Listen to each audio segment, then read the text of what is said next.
There you go. Yeah, I need to unmute myself. Top of the morning to everyone. My name's Sean. I'm one of your safety guys here at ICM. Welcome to today's class. I am recording today's class, and I do apologize. I've had to mute everyone because sometimes we get a little bit too much feedback, and then people are multitasking, doing other jobs, and we get hold music, and not everyone quite wants to dance this early in the morning, but stuff happens. Today's class, like I said, going to be covering pedestrian safety. I have a couple features there for you in the go-to meeting. So in case if you guys have a question at any point, anytime, by all means, please let me know. A couple ways you can let me know that is a little button below your name there, so under the participant panel, it says raise your hand. That gives me a heads up that you have a question. Or we have a chat feature where you can just text in or chat a question. Or at the end, when I get done talking or you're tired of listening, I'll open the class up for a Q&A session, and then we'll just kind of go from there. So like I said, with that being started, this one's gonna be a little bit different than normal. I get to play with some of my toys that I get to play with when I go out on site. We do a class and all that kind of good stuff. So hopefully make it a little bit more entertaining for you. So we'll see how it goes. So with that being said, let's go ahead and get on started, and here we go. So pedestrian safety, working near moving equipment. A lot of stuff going on there. So what is pedestrian safety? Is any person or persons on foot, walking, running, jogging, hiking, sitting, or laying down near proximity of moving equipment is, in theory, technically considered a pedestrian or a fellow employee or coworker. So that's what we're going to be talking about today. We're going to be talking about coworkers. We're going to be talking about employees. And depending upon the job that you guys do, we're even going to be talking about your customers because, yes, they're considered pedestrians. And if you're working near moving equipment, we also do not want to hit them either. So be nice to your customers and your employees. Pedestrian safety responsibility. Both the operator and the pedestrian share responsibility for all aspects of pedestrian safety.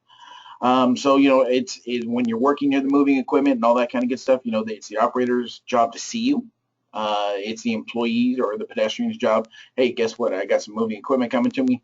Not quite sure if he sees me or not, but you always want to make eye contact. But like I said, you're going to share a combined responsibility. Now, I'm going to talk about accidents later, and then it's not going to be a shared responsibility. Going to definitely hammer that one home. So with each company, no matter what it is that you guys do, what your facility does, work of operations, you name it, every company needs to perform a hazard assessment. And you perform a hazard assessment for personal protective equipment and also the hazards that you have at your facility and your location. So what are the hazards at your locations? And what kind of moving equipment do you have on site? Do you have any? Do you have forklifts, scissor lifts, aerial lifts, cars, trucks, planes? Who knows? Are equipment operators trained on employee safety? So hopefully if they're working on this equipment or moving equipment, by all means, typically everything you need to be trained and certified and approved and all that kind of good stuff. But you also want to make sure that they are properly trained on the hazards. Our non-driving employees trained to work near moving equipment. Our pedestrians, your coworkers, are they trained? When they first get hired, is hey, these are the hazards that we have at our job site. We have cars moving in and out of the service bay or on our lot, or vehicle lifts, or not vehicle lifts, scissor lifts, forklifts, you name it, any kind of moving equipment. So those are the things that you want to look at for at your location, and then also you want to make sure that your employees are trained. Make sure that they're aware of all the hazards that you guys have at your facility. Now, when we start talking about the kill zone, so the kill zone is an area where injuries or fatalities are likely to happen. Where it could happen? Can you foresee it happening? Can the kill zone grow and shrink? Yes. Definitely, the kill zone can grow and shrink. I'm gonna let that one sink in just a little bit. So normally, by the normal class that we'll be doing, I'm going to be talking about a kill zone. So on the kill zone, what we're talking about on a forklift, the boom lift or the mast, it's going to go up and down. Okay, so if the mast is going up and down, the kill zone, heaven forbid, if it were to fall over, tip forward, you name it, essentially you're going to be looking at a left and right radius. Same thing when we're talking about if you're working near industrial racking, things like that. If you'll notice, if you go to Lowe's or something like that, and you have, they have to comb off or cone off an area because they're going to go in there and they're going to go get a box. Well, for the most part, they're kind of good as far as blocking it off in that designated area. But if you're starting to look at kill zones and anything that could potentially happen, looking at hazards that you're going to have at your facility, is, guess what? It's not just the aisle that they're working in. It's going to be, if they're pulling something out, they're pulling something down, it's going to be down on the other side too. So let me make sure that I help make that make a little bit more sense to you. So I got one of my forklifts here. Let me make sure I'm on point. I can see all right. 1 second. All right, so I got my little forklift here. Like I said, the mast, it's going to go up and down. So if you're looking at it, you kill zone if you're going to the left or right. From down here, it's just, typically the height of the forklift. When it goes up and down, then guess what? It's gonna extend. So thus the kill zone in this scenario is going to grow and shrink. Now you start expanding that to other areas when we start talking about industrial shelvings. If they go up, to go get something, and they're on that rack, well, guess what? If they don't line it up correctly and they push as opposed to, retrieve the box or whatever it is, the pallet that they're going to be getting, typically on an industrial rack like you see here, it's going to go on the other side too. So you want to make sure that, like I said, you want to comb up both areas. You want to make sure the employees are aware of it. So that way, accidents do happen. People, they don't pay attention all the times. Get their foot stuck on the accelerator, you name it. Then next thing you know, the pallet that you're getting on this side is now being pushed on the other side. If you're standing over there and you look up, hopefully you can jump. Hopefully it doesn't happen. But these are the things that you guys need to think about as far as hazards at your guys' workplace. So in racking and all that kind of good stuff. So I got another chart here that'll hopefully help continue to explain the kill zones. If we're talking about racks, so when we're talking about on the previous pictures where you got your racks here, your kill zone can essentially go to the next racking system. So like I said, kill zone's definitely going to grow and shrink depending upon the hazards, the tools that you guys are going to be working with. Boom lifts, scissor lifts. That's another thing. You got a scissor lift. Same thing here. Scissor lift, or this is an elevated work platform that's going to go up and down. So here the kill zone, it's just not too bad. But once it starts really getting extended up there, it's really going to go out of my shop. Look at that. If you're up there working in the wind, you get a huge gust of wind. We've seen crazy things happen. First and foremost, always be safe. Make sure you're only trained and certified to operate this equipment. But the kill zone is definitely going to be growing and shrinking. That's what we're talking about. Number one, also for your employees that are operating this equipment. You want to make sure that they're trained and certified, but that's huge and essential when we're talking about pedestrian safety. Making sure that they're trained, hey, if you can see something from potentially happening, or maybe someone's driving the equipment crazy and you're in their kill zone, guess what? Get the heck out. Notify your supervisor, your manager immediately, and make sure that that's not going to be happening. But those are the things you want to look out for, both as a pedestrian and as an operator, working with the employees. Hopefully that kind of opens your mind up a little bit and kind of blown your mind, at the potential hazards that you guys have at your guys' workplace, depending upon what it is you're going to be dealing with. I can tell you, I was literally last week, I was at a facility, and when we start talking about kill zones, I mean, normally you don't think too big or too bad about it. As far as a golf cart's normally not too bad, except for, I'm, doing my little safety dance, checking out a facility. It's raining. Golf cart literally comes flying in the service bay. I mean, those things, they can get up to, 5, 10 miles an hour, but when you're doing 10 and you're going straight into a service bay, that's wet. But he was just doing it for fun. He just wanted to have fun. So he goes in and he slams on the brakes, locks them up, starts doing 360s, all that kind of good stuff. He's just wanting to have fun. But what he's not thinking of is his fellow employees or fellow safety guy walking in the near proximity. So if you have employees like that, let's make sure we train them. And if they don't want to follow, your company's policies, they may need to look for a job elsewhere. But those are the things when we're talking about equipment. It's not always just the big, huge pieces too. You got to watch out for small stuff, even things like golf carts. Employees can have brain cramps at times. So we're talking about pedestrians, or if you're talking about people that are operating equipment, where to stand. Hopefully you don't want to put yourself between a rock and a hard place, so to speak. So you want to make sure that, if something can be tipped over, where this is the scenario that we're talking about, the shelving stands and stuff like that, you don't want to stand there if you have a forklift or something like that on the other side that's retrieving items. Know what's going on. Know what's going on in your guys' work area. So like I said, make sure that you always have an out. It's kind of like defensive driving. If you're doing defensive driving, you always have an out for that what if scenario. So trying to be as prepared as you can for the safety of yourself and also your fellow coworkers. Pedestrian travel routes. In your guys' workplace, do you guys have a defined pedestrian travel route in your workplace? If you're going through the shop, are you supposed to be going through the designated aisleways? Are you just free to roam wherever you want? If you're free to roam wherever you want, guess what? Hopefully you guys are looking at the potential hazards that you guys have at your place and say, you know what? It's just a matter of when someone gets, unfortunately struck from an accident. So how can we prevent it? If you put in designated workplace, travel zones and things like that, is it going to help you? Sometimes walking in the safe destination of travel from point A to point B is not always the best. Sometimes you may need to zigzag a little bit, and just for, to make sure that, your pedestrians or your travel routes are going to be, safe.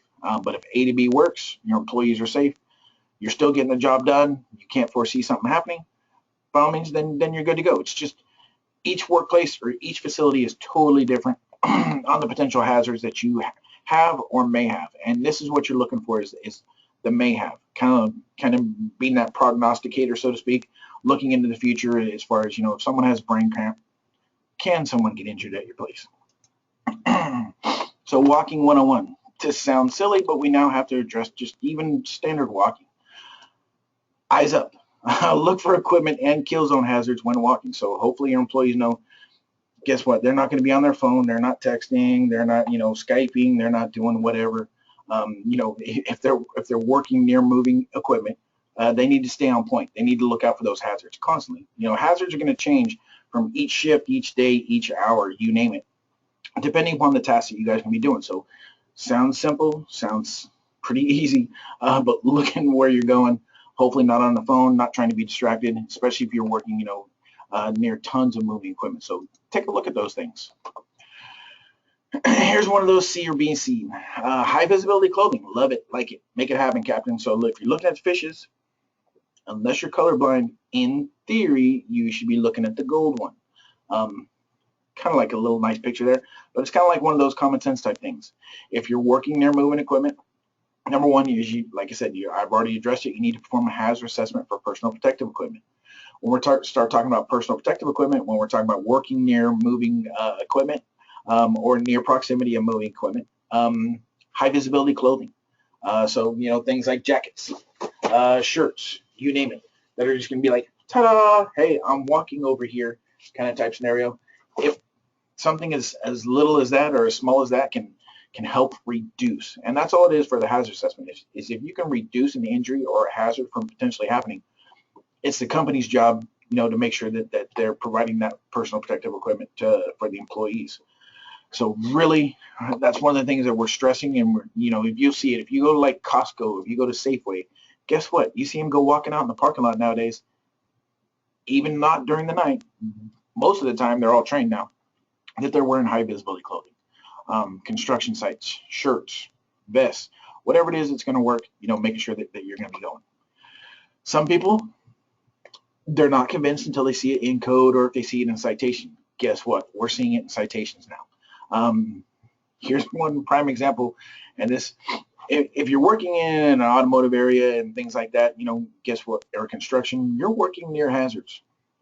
This is one for a restaurant for a citation, and that's right, a citation for a restaurant where their employees did not, they did like a police call. They went out and they swept up, garbage and things like that out at their facility. Well, in the inspector's mind was, are they prone or do they have a chance of getting struck from a vehicle? Are they working near proximity of moving vehicles? Well, I guess in theory, okay, it could happen. So they got cited for it, for not thinking of that hazard and for not also providing the personal protective equipment for the employees. So if a restaurant gets cited, take a look at what you guys have going on in your facility. The best thing is for your employee safety. Something vests and things like that, they can range anywhere between, $3 to $10. If that can help reduce the risk of someone from potentially getting struck, things like that, and by all means. It's an investment that's going to go there. Here's another one where they were working. These are the things where they were working near yard cranes, overhead cranes, front end loaders, sweepers, forklifts, trucks, and any other moving equipment. Well, guess what? That's more hazardous. I'm not going to reduce the hazards, but between a restaurant and this scenario where they actually got cited, I'm going to go with the, duh sign. They definitely are working near hazards. The employees are working near hazards. So high visibility clothing, they definitely should be wearing it. So making sure that, you're going to be doing what you should be doing for the safety of your employees. But if you ever needed a convincer, they are actually getting citations on it now. So that's just, depending upon the inspector. So equipment operators. Now we're going to start talking about the equipment operators, kind of like 101, the training 101 for pedestrians. Is you always want to yield the right of way to pedestrians at all times. You never know what someone's going to do. Like when you stop at that four-way stop and everyone kind of gets there right about the same time. Okay, I'm going to go. No, you go. No, I'm going to go. Oh, then the other guy goes, oh, I'm tired of waiting for you two. Now I'm just going to go. The same thing for a pedestrian. You don't know between the operators trying to yield the right of way to him. You don't know what they're going to do. Are they going to go? Are they going to stop? Communicate to them. Or just by all means, just let them go, do what they're going to do to where they're out of your way. They're not in any risk of danger or hazard or you name it. That's what I strongly recommend at all times. If you're working in a cluttered or cramped work areas, be sure to clear the pedestrians out of the way. You may need a spotter for this. Depending upon what it is, if you're working in warehouse type scenarios, things like that, if you're going in and out of buildings, if you have those hazards, by all means, take a look at it. If you're working near blind corners as an operator, you need to stop, honk, and clear the path of travel.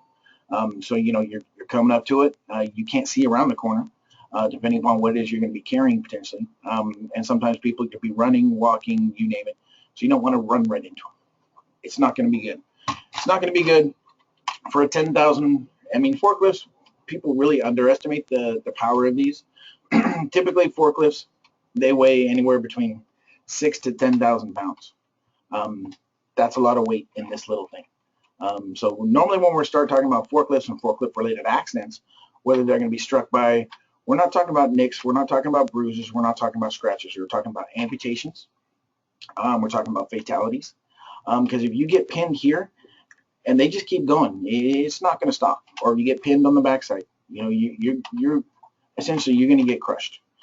So hopefully, and these are the things that we're talking about today, to where hopefully it doesn't happen in your facility. This one's huge. If you're backing up, make sure you sound the horn when backing up and clear 180 degrees behind you. See this all the time with forklift operators, especially even when you're training them. You're like, dude, you have to clear your 180. If we're clearing a 180, if you're looking behind you, what typically we see is they just go, oh, okay. Can they see anyone walking up from their left side or behind their left side? No, that's why they have to do a clear 180. You got to look over your right shoulder.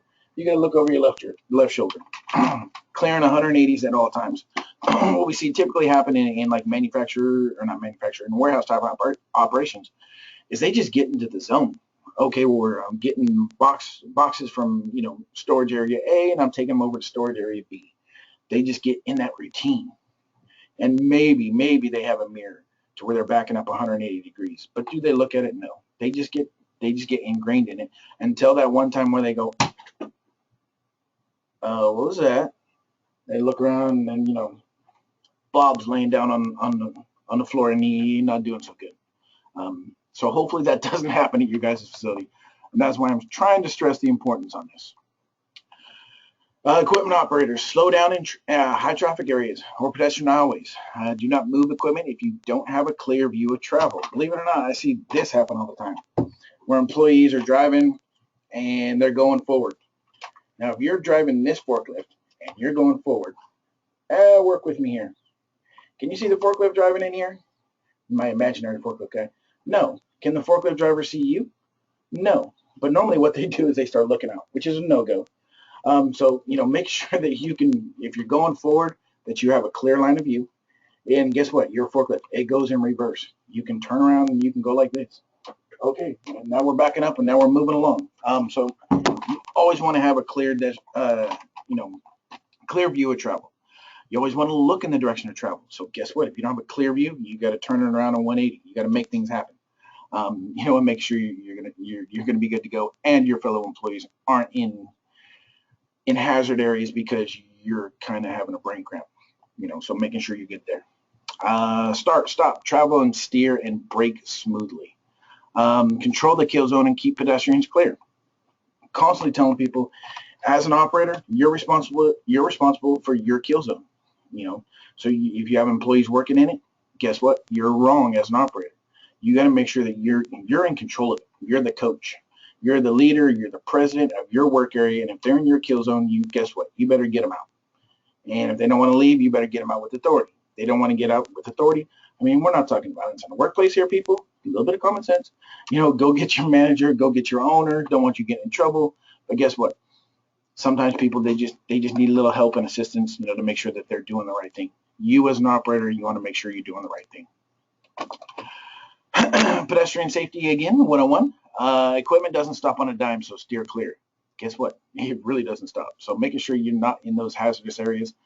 Be aware of blind spots to operators and yourself. So if you can foresee something happening, guess what? The operator, can too, or they should, but steer clear of it. You don't want to put yourself in those kind of hazards. Be aware of wide rear. Oh, I just spelled it wrong. That's me. My bad. Swing radius of equipment. When we're talking about wide swing radius, and with the forklifts, they can pretty much turn on a dime, but the back end will come out. So making sure that you're not going to put yourself in any kind of a potential crush area there. If you're working with bigger equipment, same thing. They're going to have a wider swing radius. Use designated walkways, or stay to one side of the equipment aisle or the other. Whichever is less hazardous for you as the person walking by. Never pass under an elevated load or enter the kill zone. So number one, you don't want to get in their kill zone. Hopefully, if you're doing your training at your guys' facility, you all know what the kill zone is. But forklifts and the majority of equipment is made with hydraulics. Hydraulics lines can go. If you're walking under here and a hydraulic line goes, you're going to have a bad day. Don't walk under there. So it's should be one of those given things. Unfortunately, we see it happen quite a bit. We actually see fatalities happen quite a bit. Don't do it. Make sure that you train your employees. If you're struck or if you strike or hit a pedestrian, who's at fault? As an operator, is it my fault? Yes. Typically, 99.9999. I'll even go 100%. 100% of the time, it's the operator's fault. So making sure that you're in control of the equipment, you're in control of the kill zone, things like that. Because you've had the training on that equipment, you've had the training on the kill zones and things like that. Hopefully, like I said, your employees are all trained. Sometimes, people don't always follow the training. You see it happen, I'm sure, at your guys' workplace all the time. But as an operator, you're in control of the equipment and the work area at all time and at all costs. So making sure that you're in the zone there. All equipment operators need to be trained and certified to operate the equipment. In addition to this, ensure that they are trained on pedestrian safety. It's huge. Train your employees if they're not working on the equipment. The pedestrians on locations, hazards. Hazards to include working and walking near moving equipment. Like I said, can't emphasize enough where to go, all that kind of good stuff. Understand that hopefully you can get everyone to kind of buy in, because in this one's huge. This one is definitely a team effort between the operators of the equipment, the employees, and guess what? Even the customers. You got to look out for your customers. We typically as a business, you're gonna put them in walking your sidewalks and things like that. But does that always happen? Maybe you have those open yards and work areas where customers can walk all over the place. Be wary. So make sure as an operator, as an employee, make sure that like I said, you got the team effort going on. Stress the importance to the operator and the pedestrians, on safety, and that it does go hand in hand.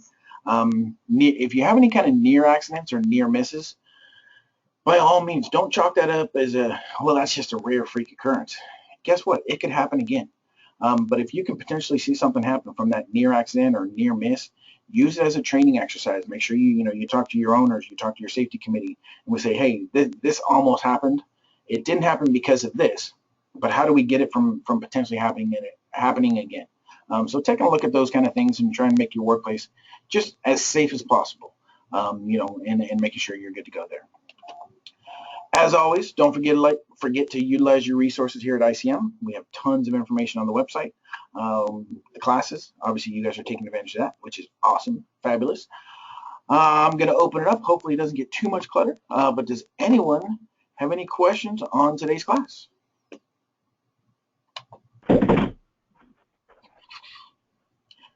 Sweet, fabulous. Well, you guys go forth, have a great and safe day, and take care.